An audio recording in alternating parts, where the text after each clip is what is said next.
A beloved and nostalgic IP is coming back, and the new game looks so good, guys. We gotta check it out. Plus, Animal Crossing is getting new bears, and I know you're all gonna wanna hear about that. And did Panic Button finally panic? I mean, did they ruin their new Switch game? There's a lot of buzz around the internet, and it's not all good, so we need to discuss.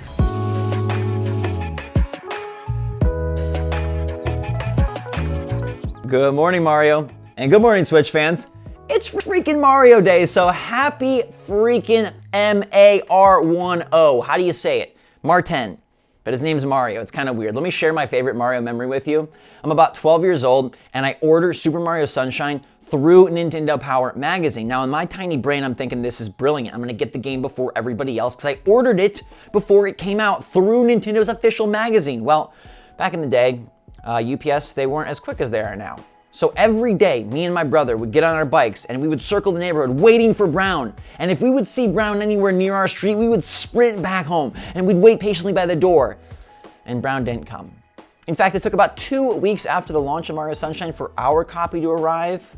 It was a ton of fun, but the moral of the story here is do not order your video games through magazines. Even though it seems like a very sly way to pre-order and get it first, it ended up being quite the problem. Oh, there's also a ton of great Mario Day sales, so if you haven't seen those yet, I made a full video on it a couple days ago. I'll put a link in the description down below, and you can check it out, because there's a lot of stuff that's like 35% off for Mario's 35th, which is great. And Best Buy is running this really weird sale where they've got like every game on sale. It's pretty weird, like all first-party stuff, like 22 first-party games. We're talking Zelda, Pokemon, Mario, Fire Emblem, Animal Crossing, Smash Bros, the works. Check it out. But Mario is amazing, and he's been my main man for a while. I mean, it made this show. It's Good Morning Mario. That's why this exists. So if you aren't subscribed, make sure to join up for the best Nintendo show on YouTube. We cover all the news, all the rumors, all the insights, the impressions, and the awesomeness. And we got a lot to talk about today, including, a game that kind of looks like Play-Doh, but is kind of impressive, and I really want to hear your take, so hit that like button to support the channel. First, though, a few news bits. Number one being the return of TMNT. Yes, I am the perfect age where Teenage Mutant Ninja Turtles was one of my favorite things as a kid. X-Men cartoon, TMNT cartoon, those were my bread and butter as a boy. And thanks to the fine folks at Tribute Games and .emu, they are bringing back the TMNT beat 'em up with Shredder's Revenge, and the game looks sick. Okay, like I eat really healthy, but I'm ready to go pop a pizza in and get cowabunga style with it, because Donatello returns in a 4-player co-op brawler, and they're promising to stay true to the original. They say they're gonna bring some new elements in, which is exciting and also worrisome. They're not ready to talk about them yet, but they do have the foot soldiers flying at the screen, which I appreciate, OG sound effects, and Bebop and Rocksteady, the boys are back in town. I can't tell you how many battles me and my dad had with our TMNT action figures. The one that shot pizzas out of its stomach, the freaking turtle chopper that you would spin the blade by clicking the button over and over again, the big pizza van, okay? The samurai turtles that would flip and switch when you click their legs. I wish that worked in real life. Click my ankles and I can change clothes. Doesn't really happen. But I am rocking purple for Donatello because he's the only turtle that matters. Let me know in the comments down below your favorite turtle. It better be the right answer. Donna freaking Tello. But this is awesome because the last couple of years, companies have understood that when they bring back beloved franchises, you gotta stay true to the foundation. Okay, Crash Bandicoot Insane Trilogy, home run. Donkey Kong Country Tropical Freeze, home run. We see these titles that aren't trying to reinvent the wheel. They're not trying to do some strange-o psycho art style. They're not trying to make it a freaking match 3 or a board game or games as a service. They just say, hey, what made this franchise or series really great? Now let's build on that. And TMNT is looking all sexy with its pixel art. I will say the health bars are wiggly, which I don't understand. My turtles are serious business, so I'm not sure what this whole snake-like thing is about. They're amphibians, but not that kind, okay? Wait, that's a reptile. Turtles, amphibians, snakes, reptile. Look, this is biology class and a video game show, okay? I'm really excited for it. Fingers crossed they don't botch it, but the companies have great track records. They worked on games like Streets of Rage 4, which was stellar. They worked on things like Flint Hook, which is so underappreciated. They worked on things like Mercenary Kings, which I know a lot of people love. Now, there's no official release date or platforms at the time, but these companies bring all their stuff to Switch, and I am sure that Teenage Mutant Ninja Turtles Shredder's Revenge will come to Switch. It better have Krang. Freaking want Krang in his big body suit, the gelatinous mass, the brain in the tummy. Okay? okay? If you don't know much about TMNT, do some research. This is part of my childhood, okay? You owe it to me. Animal Crossing is really still just rushing forward with momentum. You know, I thought they were slowing down a bit at the beginning of 2021, but they've picked up steam, and I'm praying for a big anniversary update. We've got the Sanrio partnership, the Mario partnership, of course, earlier this month, celebrating Mario Day yet again, and now the inevitable dynamic duo of Animal Crossing and Build-A-Bear. But fair warning, this could end horribly. Okay, they've yet to show what characters they're choosing to bearify. They've yet to show any imagery of what they'll look like, and sometimes Build-A-Bear creates freakish abominations, okay? Some of their partnerships, they've done Sonic, they've done Pokemon, they've done a lot of weird things. Oftentimes they come out cuddly and cute, but sometimes freaky. And don't get mad at me, I'm just the messenger. Sometimes they look terrifying, and I'm hoping that they do the bears of Animal Crossing justice, like Stitch's perfect fit, okay? You could do some really good stuff, but if they start to get weird, and they bring in Isabelle as a bear, Tom Nook as a bear, I mean, it might be okay, but it's probably gonna be weird. We're talking more like Five Nights at Freddy's, and less like the cuddly, adorable creatures you see on your island. But I am pulling for Cranston, bearified bird, please. And sometimes they don't have to be a bear, but it is Build-A-Bear, so I always feel like in their heads it has to be a bear. I'll take Brewster Bear. You guys can sign up for more information if you want to be first to hear about it. The website, they apparently are gonna be sending out information soon and imagery, but this is the beginning of the Build-A-Bear generation that now unifies with Animal Crossing. And I know that many of you will be lining up and waiting for it. I probably will not be, unless there's Cranston. All right, let's talk about Panic Button, one of the premier port studios on Nintendo Switch. In fact, they've often been called the wizards of our wonderful world of Nintendo Switch. I called them that, and they always deliver. There's been some discussion if they did deliver with last night's Apex Legends launch. A lot of people were really excited for Respawn's Battle Royale to arrive on the Switch. It was initially supposed to come last fall, got delayed, it's now out.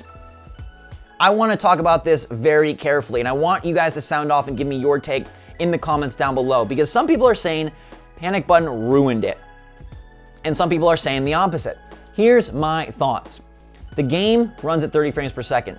The game runs at 720p docked, and I believe 572p handheld, okay? It kind of looks like Play-Doh, all right? It kind of looks like amorphous blobs. It kind of looks like if you were trying to port a game not meant for Switch to Switch. And here's the crux of the dilemma. Panic Button has done games like Doom Eternal, and I think they look really great for the Switch. Panic Button has done games like Torchlight that don't require as much, and they look amazing on Switch. Panic Button has only as much Switch to work with as everybody else. So you have to decide, did Panic Button goof it, or is the Switch just tapped out? Now, Apex Legends is totally playable, and if you don't have the ability to play Apex anywhere else, or you just like the idea of taking Apex with you on the go, yeah, it looks nowhere near as pretty, and it's kind of blurry, but it's totally doable, and this is a great opportunity to get Switch owners in on a very popular franchise and to bring Respawn's engine to the Switch. We gotta look at the positive here, the silver lining. The game may be kind of ugly. It may have significant drops at times. I've heard a lot of people say in big firefights that frame rate chugs.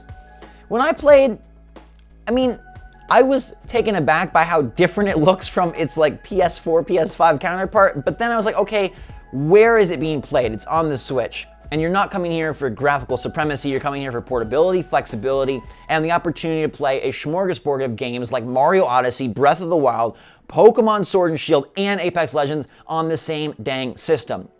Panic Button, I don't know why this was more difficult in terms of graphics than, say, Doom Eternal. By all accounts, Doom Eternal, to me, that's a prettier game, but I'm sure it has to do with the multiplayer, I'm sure it has to do with the Respawn's engine, I'm sure it has to do with the familiarity that they've developed with what Bethesda has done, right? Because they put original Doom, Wolfenstein, Doom Eternal, they've had more experience. So hopefully Panic Button can.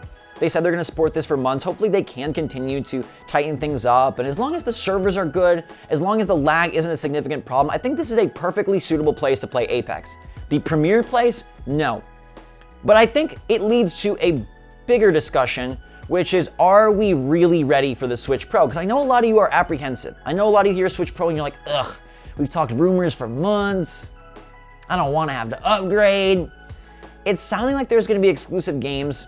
It's sounding like this thing is coming pretty soon. It's sounding like it's going to be a nice step up, and it's sounding like it's going to have a better screen, better hardware, and be a better Switch.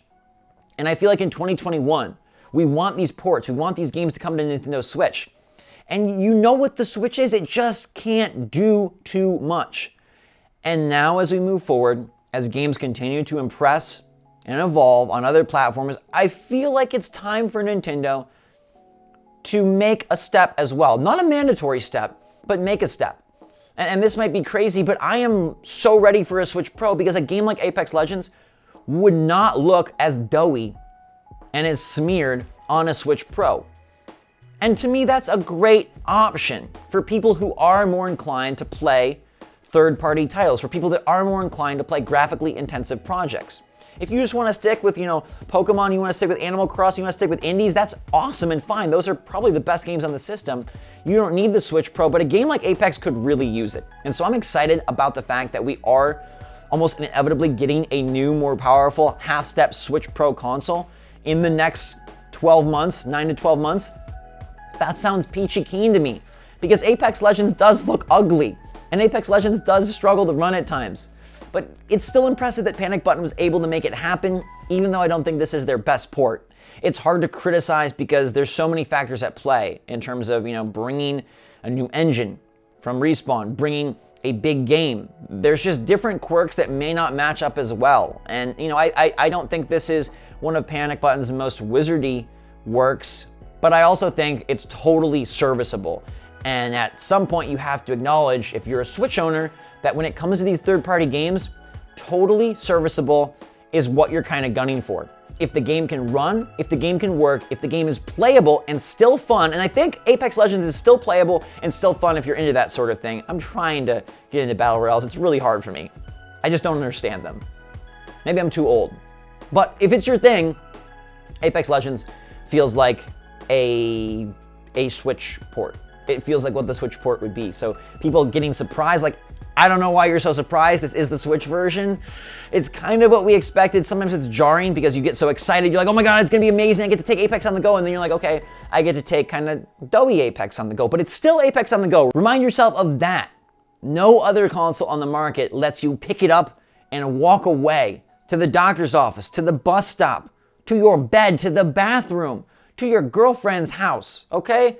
To your grandma's house, to your grandpa's boat. You can play this thing wherever you go. And that alone is reason to say, Apex Legends on Switch, it's probably not great, but it's totally good.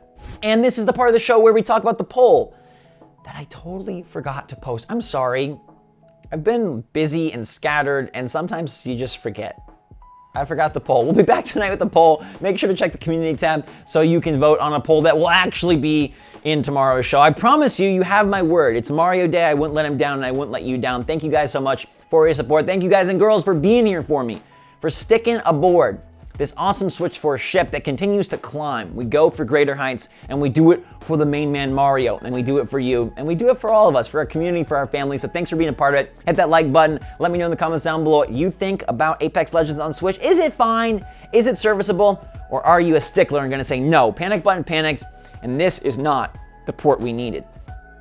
I mean, I think it might be the only port you could have got, because the Switch right now, it's probably time for a Switch Pro. Let me know if you're gonna pick up a Build-A-Bear Animal Crossing stuffy at some point in the future. And cowabunga, dude. TMNT is back, and I am pumped. So until next time, everybody, thanks so much for watching. Have an amazing rest of your day. Stay safe, stay healthy, stay smart out there. I love you a lot. SwitchForce out.